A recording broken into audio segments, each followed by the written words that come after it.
கர்த்தராகிய இயேசு கிறிஸ்துவின் உயர்ந்த நாமம் மகிமைப்படுவதாக. இந்த கால வேளையில அருளுரித்தலின் வாயிலாக உங்களை சந்திப்பதிலே மிக்க மகிழ்ச்சியுள்ளவனாக இருக்கிறேன். என்னோடு கூட ரோமர் 5ஆம் அதிகாரம் அதிலே 4வது வசனத்தை வாசித்து நாம் சிந்திக்கலாம். உபத்திரவங்களிலேயும் மேன்மை பாராட்டுகிறோம். அப்போஸ்தலனாகிய பவுல் சொல்லக்கூடிய வேத வார்த்தை, உபத்திரவத்திலும் கூட மேன்மை பாராட்டுகிறோம் என்று அவர் சொல்லக்கூடியதை நாம் பார்க்கிறோம். இந்த ரட்சிப்பின் மேன்மைக்குரிய ஆசீர்வாதங்களிலே இவையும் ஒன்று.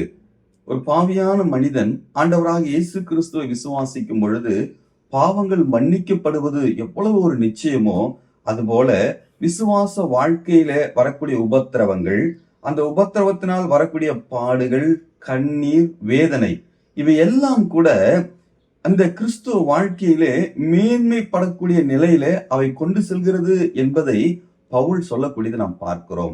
பொதுவாக உபத்திரவங்கள் இந்த உலகத்தில் இருக்கக்கூடிய ஒவ்வொரு ஜனங்களுக்கும் வேதனையை கொடுக்கக்கூடியதாக இருக்கும், பாடுகளை கொடுக்கக்கூடியதாக இருக்கும். அதே போல கர்த்தருடைய பிள்ளைகளுக்கும் வேதனையும் கண்ணீரையும் கொடுக்கக்கூடிய காரியம்தான் உபத்திரவம். ஆனால் பவுல் சொல்லுகிறார், உபத்திரவங்களிலேயும் மேன்மை பாராட்டுகிறோம். என்ன காரணம்? இந்த உபத்திரவம் நமக்கு என்ன கற்றுக் கொடுக்கிறது என்று சொல்லி பார்க்கும் பொழுது மேலுள்ள 3வது வசனம், அது மாத்திரமல்ல, உபத்திரவம் பொறுமையும், பொறுமை பரீட்சையும், பரீட்சை நம்பிக்கையும் உண்டாக்குது என்று நாங்கள் அறிந்து. இந்த உபத்திரவம் நமக்கு என்ன கற்றுக் கொடுக்கிறதா? பொறுமையை கற்றுக் கொடுக்கிறது. கர்த்தருடைய பிள்ளைகளுடைய வாழ்க்கையில உபத்திரவங்கள் வரும் பொழுது அது தேவனோடு உறவில நிலைத்திருக்கவும், தேவனோடு நெருங்கவும், அவருடைய சித்தத்தின்படி அது அந்த உபத்திரவம் மாறும்படியாக ஒரு பொறுமையை கற்றுக் கொடுக்கக்கூடியதாக இருக்கிறது.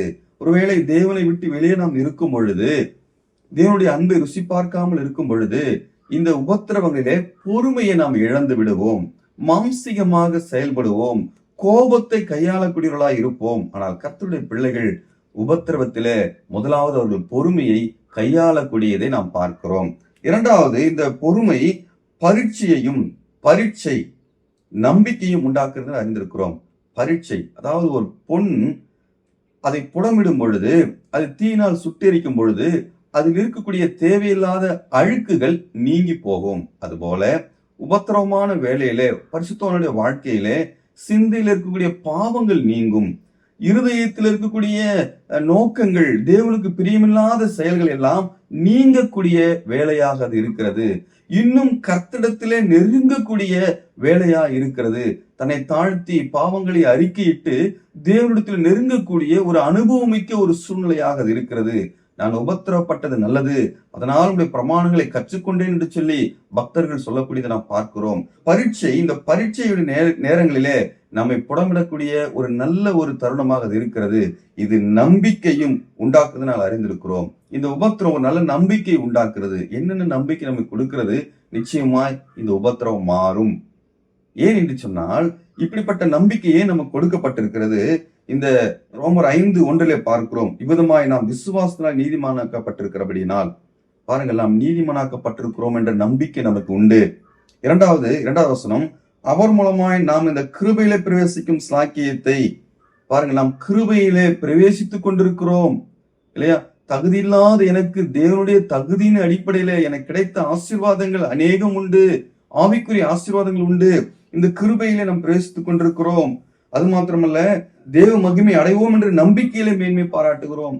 ஒரு நாள் தேவனுடைய மகிமையை நாம் அடைவோம், தேவனோடு கூட நாம் உறவாடுவோம், தேவனோடு கூட நாம் சஞ்சரிக்க போகிறோம்.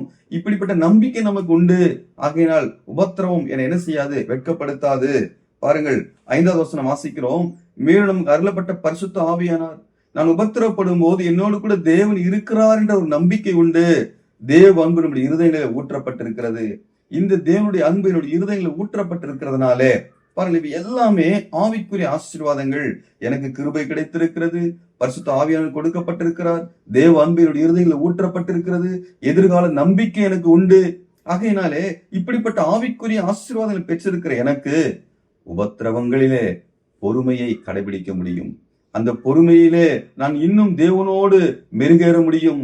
அதே வேளையிலே ஒரு நம்பிக்கை உண்டு, இதையெல்லாம் மாறும் என்று சொல்லி. பிரியமானவர்களே, நம்முடைய வாழ்க்கையில உபத்திரவத்திலே பவுல் சொல்கிறவனமாய், உபத்திரவங்களை நான் மேன்மை பாராட்டுகிறோம் என்று சொன்னவனமாய், நாமும் கூட உபத்திரவத்திலே பொறுமையும் இன்னும் நம்மை நாமே பரிசோதித்து தேவனிடத்தில் நெருங்கவும், ஆவிக்குரிய ஆசீர்வாதங்களை பெற்ற நாம் அதில் உறுதித்தன்மையோடு கூட இருந்து முன்னேறி வர தேவன் நமக்கு உதவி செய்வாராக. உங்களுடைய உபத்திரவங்களை மாற்ற கர்த்தர் வல்லவராக இருக்கிறார். அந்த நாமம் மகிமைப்படுவதாக.